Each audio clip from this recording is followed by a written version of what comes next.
Hey guys, it's tastePINK and I'm super excited to do this video to answer some of your questions regarding my weight loss journey because I don't look any way like how I used to look, and I don't say that in a negative way. It's so beautiful to see that progress can, lead to such results, and staying consistent is truly what it's all about.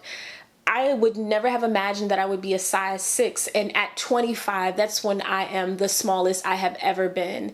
And it's crazy to think that I used to be a size 13. I was 5'5", over 170 pounds, and when I took these pictures, you guys can see these pictures, my problem area has always been my stomach, and to see that that is what I looked like, it really bothered me because it reflects that I didn't have discipline, that I didn't have self-control, and I had subconsciously let myself spiral out of control based on the things that were happening in my life.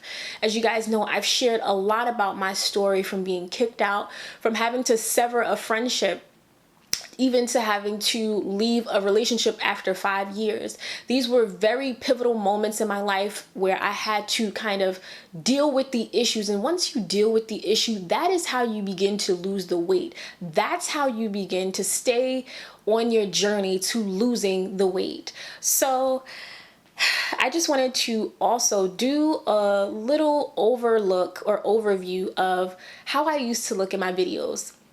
These are, video clips from 2012, 2013, and you guys can see that in no way am I the same person. I was a lot bigger than I am now, and my midsection was always the issue. I was a lot more busty. I really wish that, you could lose weight and not lose your boobs, but unfortunately that is kind of what's happening with me right now. But I'm still so very happy and so very thankful. But this woman right there, that woman, she is not the person I am today. And who I am today reflects confidence, esteem, and pride, because I'm so happy that I did this without any weight loss fads, trends, or gimmicks. And I stayed true to myself, and I made myself a top priority. And that's what a lot of people don't do. They don't make themselves a priority. And so along, with the daily hustle and bustle of life, you fall behind because you don't make yourself the top priority, and you don't make yourself of the utmost importance to make that commitment.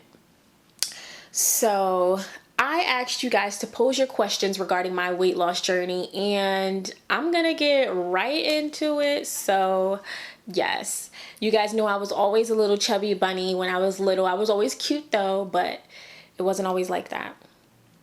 So I'm Forever Jazz asked, how did you lose the weight? What did you eat specifically? And what exercise routine did you use? So to lose the weight, it's all about changing the way that you consume food. I didn't have the healthiest relationship with food, and I'm very upfront about that. I would eat late and then go lay down. That's the worst thing to do. So breaking those really odd habits are how you can begin to evolve and see some change. Then I was like, I hated how I ate beef or any type of red meat and pork and the way that I felt afterwards. So I said, you know what, in 2013, I think it was 2012 or 2013, I cut out red meat and pork completely from my diet. Now, this was extremely hard for me because I have Southern roots. My mama, she is from North Carolina, and we from a place where they cook vegetables with pork fat. So that was really hard for me, but they were very supportive. And that's the thing, you have to be around people who support you and your journey and your purpose and your commitment to yourself.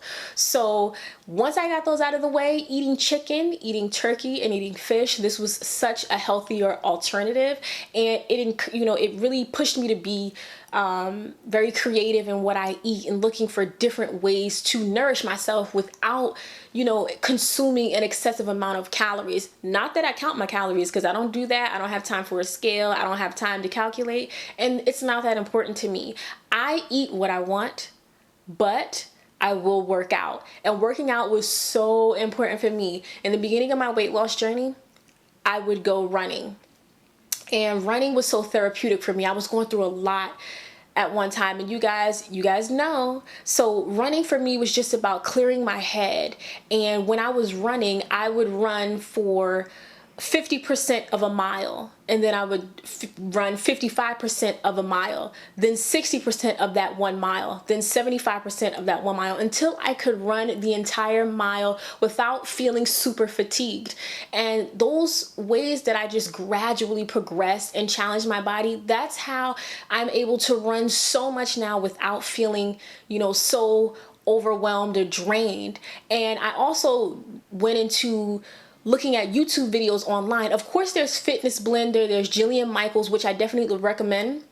But Millionaire Hoy on YouTube is an exceptional human being because he is so committed to seeing you become the best version of yourself.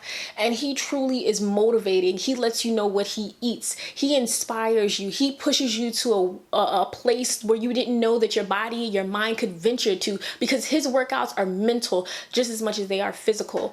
And those 25-minute workouts that I started doing in the very beginning, they eventually became doing, 60-minute workouts, because with him, I feel like he's with me, he's encouraging me. And this is a great way to just stay consistent on your weight loss journey without a gym membership. I know some people don't have the budget for a gym membership, so there's really no excuse. But you guys have got to check him out, Millionaire Hoy on YouTube. He's perfect.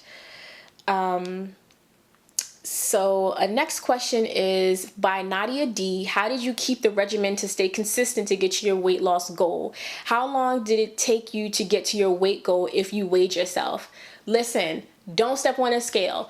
Let me not say don't. If you do step on a scale, it's at the beginning.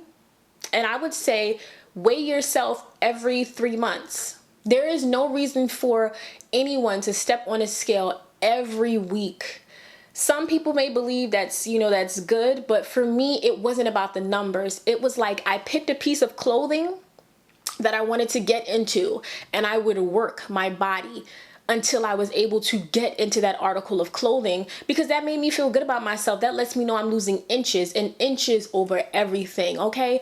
Inches over everything, because seeing your body, your curvature, your physique just change and transform over time, that's what I want to see. You can step on the scale and lose 5 pounds and it not look like it, but what did you lose in inches?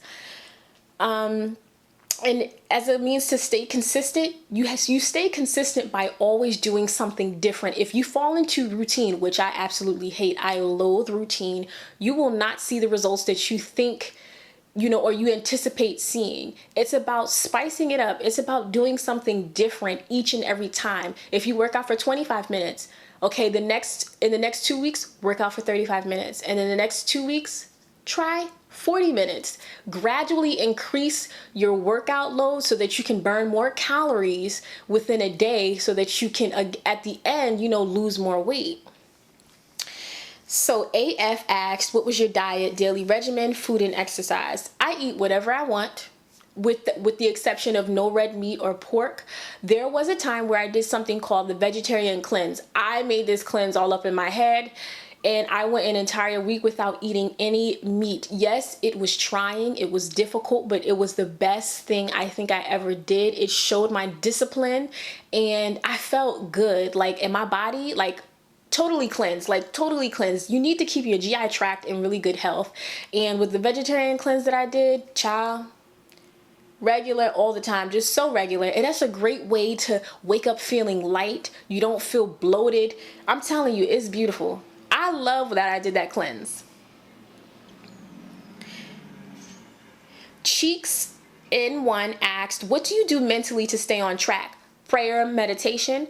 So for me, after a workout, I was committed to either praying or meditating just to keep myself in a positive space. And I only thought about the positive things going on in my life, because there's a ton of negativity that you can focus on, but staying, fixated on the positive, that keeps you going. And I have so much to be thankful for, so much to be grateful for, and I can't let any negativity cloud my judgment or allow me to regress in any way.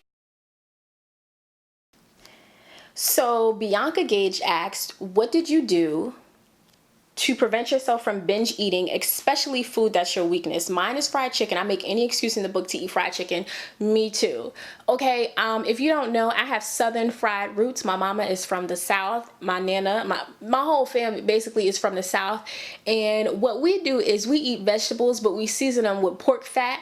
And I mean, of course, when I stopped eating pork, that was the biggest adjustment of all time. And it's hard in knowing that I can't indulge in those things, but making healthy alternatives and things that taste just as good. I have these what I eat in a day videos because I make really healthy food that is so damn good. And I'm so thankful that like I constantly look for sources of inspiration so that I can make cuisines and meals that, you know, nourish my body, but are very flavorful, because I don't like a bland meal. But at the same time, I will say sometimes I do binge eat and it's subconscious. Like it's not, I mean, well, I'm lying. Sometimes I'm going to eat whatever I want to eat.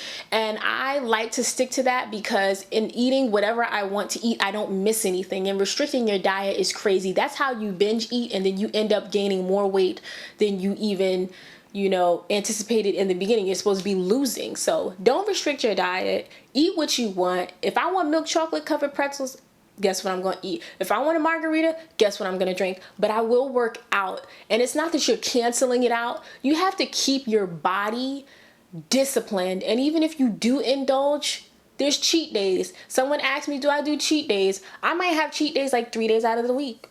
Cheat week. I don't know. Okay. Orvestra Swanson said, what made you decide to lose weight in the first place?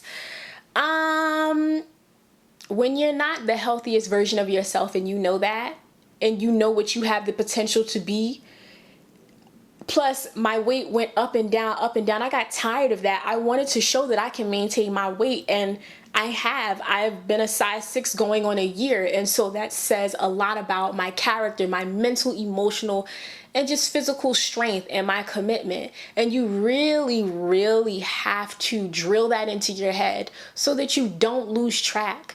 And I lost weight to make myself happy and to demonstrate that this is who I am and this is what a healthy, sound mind and body looks like on the outside, because I was going through a lot. Kiss the Fro 25 asks, do you drink any teas to help with digestion or detox teas? Kind of like the kind they promote on IG, but not those. Listen, you should not be drinking like laxative teas or teas that, you know, have those bowel movements too often. Yes, I do drink them, but sparingly. I would say once or twice a month, if that. It might just be once a month, because you want your colon, you want your GI tract to be functioning in a way that you go regularly, that you aren't bloated, that your diet doesn't permit you to feel bloated and retain that water. And you also want to make sure that you don't have an imbalance of, like, you know, your salt intake is too high, because you're going to feel bloated as well. I don't like that feeling. So I'll get into the tea once a month, twice a month at most. But I like eating my salad, my roughage, my vegetables so that I can, you know, go on my own. And I lost the questions. And the next question I have is, how did you actually start your journey, your meals, exercise? I started my journey one day because, you know, I was like, I'm fed up with everything that's going on in my life. Let's go for a walk. That's how it started. Natalie Jang asks, did you have health issues while working out? No. I am very healthy and I'm very thankful. I don't have high blood pressure. I don't have high cholesterol. I don't have diabetes. I don't have anything to worry about, knock on wood. Get the wood later. Because hypertension and high cholesterol do run in my family. If you fall ill during your weight loss journey, you have to think about what's most important. Because if you can't work out, you have to eat better. And if you're bedridden, what can you do? Because when you're bedridden, you're gonna lose muscle mass. But is there anything that you can do that's low impact, that you can really do to just get a little bit of cardio in? So always consult with your physician, please. I am not a doctor in any capacity. So always consult your physician, your nutrition if you have one, before doing anything like that. Okay. Thank you for, okay, so Claire N said, thank you for inspiring me to be the better me. Anyway, to the better stuff, I'm obsessed with your legs. Mine be looking like tree trunks at the moment, and I want to get some steel on them. Running is really what helps me, but I've always had really beautiful legs. And I'm not saying that like in a brag, boastful type of way, but I've always had really nice legs, and I'm thankful. But doing squats, because you know, now I'm trying to build a booty. Because you know, wet waist, I'm trying to have a slim waist. I don't think I'll have like an onion booty, but anything that I can do to help get it to that point, I'm ready for it, okay? So yes, very thankful about that. But I've always had nice legs. You guys, you see it in the videos. They're pretty impressive. What are some of your favorite recipes and what do you eat daily? You need to get into my what I eat in a day videos. They go hard. I have healthy breakfast alternatives or inspiration. I have vegetarian influenced meals. I have even like things that you wouldn't even think about eating, but I make it look yummy. You got to get into those videos. I mean, they look good. What meal plan did you use? Whatever I felt like using. I make whatever I want to make. That's what I eat. I don't fall into those meal plans type things. And that's from Fierce, Fun, and Fabulous. Okay, so Miss Katia asks, top 5 good weight loss habits. Top 5 good weight loss habits, and I'm going to close with this. Believe in yourself. That's number 1. Number 2, deal with the issue. You're like, how does this even equate to weight loss? It does. If you have anything festering in your life that's manifesting, that's preventing you from seeing the better version of you emerge, you got to deal with it, and that's when you'll see results. Number 3, stay consistent. Even when you don't feel like it, move. You have to. You owe it to yourself. Number 4, eat what you want. Don't restrict your diet so much that you binge eat and you gain weight. And number 5, don't step on the scale. The scale does not weigh your success. You are so much better than that. I love you all, and we're going to do this, and we're going to lose this weight because we deserve it.